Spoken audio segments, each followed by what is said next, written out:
दोस्तों जय हिंद, मैं हूं शम्स तबरेज और आप देख रहे हैं टाइम्स मील। एक बाबा से जब सवाल किया जाता है पत्रकारों के जरिए तो पत्रकारों को बाबा कहते हैं आ पूंछ फाड़ ले मेरी।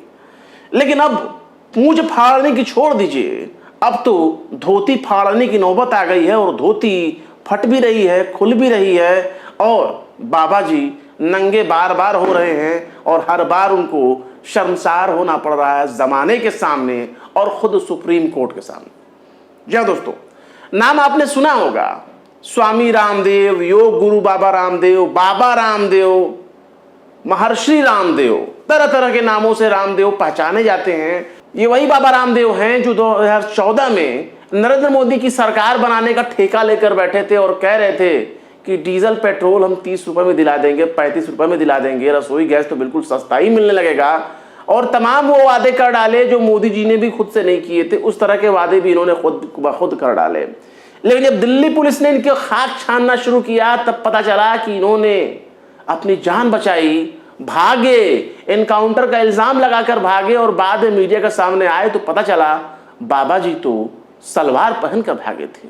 वो सूट सलवार पहनकर भागे जिस सूट सलवार का नाम लेकर के मुसलमानों को चढ़ाया जाता है और संगियों के जरिए कहा जाता है कि तुम्हारी अम्मा ने तलवार देखकर सलवार खोल दिया था। लेकिन यहां बाबा तो अपना सलवार खोल दिया, इन्होंने अपनी धोती खोल दी, अपना झुब्बा उतार दिया, भगवा वस्त्र त्याग दिया और सूट सलवार पहन करके जान बचाकर भागे थे बाबा रामदेव।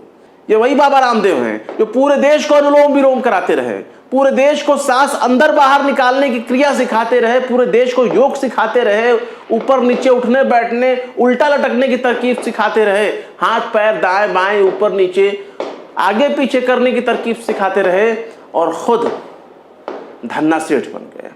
खुद करोड़ों का चांदी कूटने लगे, सोना कूटने लगे और खुद इतने बड़े धन्ना सेठ हो गए कि देश के कोने कोने में आटा, चावल, तेल, सत्तू, जो कुछ भी समझ लीजिए सब कुछ पूरा किराना स्टोर खोलकर बैठ गए। आयुर्वेदिक दवाइयों का तो इतने बड़े बड़े दावे करने लगे कि इनसे बड़ा डॉक्टर, इनसे बड़ा वैद्य, इनसे बड़ा चिकित्सक, इनसे बड़ा हकीम पूरे दुनिया में कोई देखने को नहीं मिलेगा। इस हद तक इन्होंने फर्जी विज्ञापनों के जरिए पूरे देश में प्रचार कराया। और यह फर्जी विज्ञापन हम अपने मन से नहीं कह रहे, सुप्रीम कोर्ट में यह बात साबित हो चुका है कि इनके विज्ञापन फर्जी होते हैं। ये अपने प्रोडक्ट का फर्जी विज्ञापन छपवाते हैं, झूठे दावे करते हैं, कैंसर तक के ठीक करने का दावा ये करते हैं, कोरोना की दवाई बनाकर दावा करते हैं कि हमने कोरोना की दवाई बना दी है और मरीज ठीक हो जाएंगे। यहां तक झूठ बोल देते हैं कि हमें तो WHO से मिला है सर्टिफिकेट, लेकिन WHO खुद आकर सामने कहता है कि नहीं नहीं नहीं, हमने ऐसा कुछ नहीं किया। बड़ी बवाल हुए, पूरा देश ने देखा कोरोना के दौर में। लेकिन अब यही बाबा रामदेव सुप्रीम कोर्ट में जाकर के माफी मांग रहे हैं, गिड़गिड़ा रहे हैं, बार बार हाथ जोड़ रहे हैं। लेकिन सुप्रीम कोर्ट ने इनकी ऐसी पूंछ फाड़ी है कि अब ये बिल्कुल नंगे खड़े नजर आ रहे हैं और 3 बार ये माफी मांग चुके हैं और चौथी बार भी माफी मांगेंगे। हो सकता है 5वीं बार भी माफी मांगने की नौबत आ जाए। सुप्रीम कोर्ट ने इनसे माफी मांगने के लिए कहा तो इन्होंने अखबारों में जो विज्ञापन छपवाए जिसके जरिए माफी मांगे इन्होंने, उस अखबार में छोटे से कॉलम में इतनी सी जगह में इन्होंने लिखा और अपना माफीनामा मंगवाया। लेकिन जब सुप्रीम कोर्ट में सुनवाई हुई और सुप्रीम कोर्ट ने इनसे हिसाब किताब लेना शुरू किया इनके माफीनामे के बारे में, तब सुप्रीम कोर्ट ने कहा कि इतने बड़े कॉलम में माफीनामा नहीं चाहिए बाबा जी, हमें तो उतने बड़े अखबार में माफीनामा चाहिए जो माफीनामा बड़े बड़े अखबारों के पूरे पन्ने में छपवाया करते हैं ना, बड़े बड़े अखबार, बड़े बड़े, वैसा विज्ञापन, वैसे विज्ञापन साइज का जो है ना, आप माफीनामा छापिए ताकि लोगों को पता चले कि आप माफी मांग रहे हैं। छोटा सा इतना बड़ा जगह देकर अखबार के कॉलम में आप दे रहे हैं, छोटी सी जगह दे रहे हैं अखबार में, हमें माइक्रोस्कोप से नहीं देखना। कोर्ट ने बाबा रामदेव से पूछा कि क्या उनका छपवाया माफीनामा उतना ही बड़ा है जितना बड़ा उनका विज्ञापन होता था। बाबा रामदेव ने जवाब दिया, वो उससे भी ज्यादा दिलचस्प है। रामदेव की तरफ से जवाब दिया गया कि इस पर दसियों लाख खर्च हो गए हुजूर और ये 67 अखबारों में छपा है, 6, 60 और 7, 67 अखबारों में, 67 अखबारों में छपा है। इस पर जस्टिस हेमा कोहली ने कहा कि क्या इतने ही दसियों लाख रुपए तब खर्च होते हैं जब आप पूरा पन्ने का विज्ञापन छपवाते हैं, पूरे पन्ने का विज्ञापन देते हैं। अब अगली सुनवाई पर न्यूज़पेपर में छपे माफीनामा का कटिंग लेकर के सुप्रीम कोर्ट बाबा रामदेव को जाना पड़ेगा और दिखाना पड़ेगा कि हुजूर हमने ये छपवा दिए हैं, ये देखिए पूरे पन्ने का छपवाया है और ये माफीनामा उतना ही बड़ा है जितना हम अखबारों में विज्ञापन दिया करते थे। जस्टिस हेमा कोहली ने यह भी कहा कि माफीनामे की बड़ी फोटोकॉपी लाने से हम प्रभावित नहीं होने वाले। मतलब इतना साइज का माफीनामा छपवाया और इतनी बड़ी में फोटोकॉपी में इतने बड़े पन्ने फोटोकॉपी छपवाया और ले आके दिखा रहे हैं कि हुजूर हमने तो माफी मांग ली है, ये देखिए। और माफीनामा इतना बड़ा सा और बड़े बड़े पन्ने पे ले आके छपवा कर दिखा रहे हैं कि हुजूर हमने माफी मांग ली। मतलब सुप्रीम कोर्ट को ये बेवकूफ बनाने चले हैं। इसीलिए सुप्रीम कोर्ट ने कहा कि हम देखना चाहते हैं कि माफीनामा कितना बड़ा छपा है।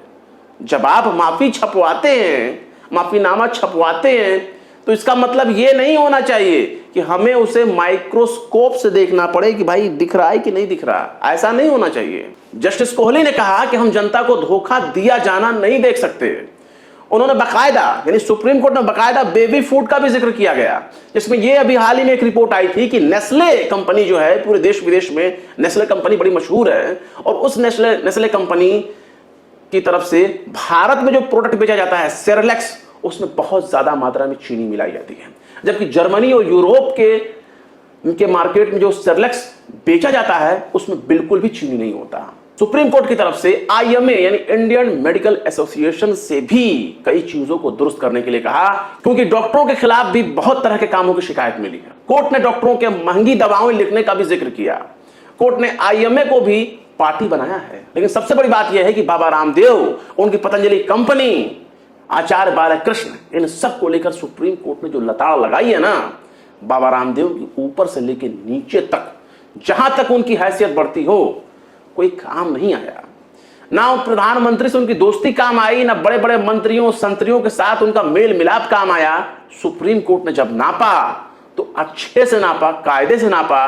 3 बार 4 बार वो सुप्रीम कोर्ट के चक्कर लगा चुके हैं, बार बार माफी मांग रहे हैं, लेकिन उनकी माफीनामा कबूल नहीं हो रहा है। अब 30 अप्रैल को अगली सुनवाई होगी इस मामले की, और अगली सुनवाई यानी 30 अप्रैल को जब बाबा रामदेव आएंगे तो सुप्रीम कोर्ट देखेगा कि रामदेव ने कितने बड़े बड़े विज्ञापन माफीनामे के तौर पर छपवाए हैं और माफीनामे का साइज कितना होगा, उसकी कटिंग भी सुप्रीम कोर्ट में ले जानी होगी।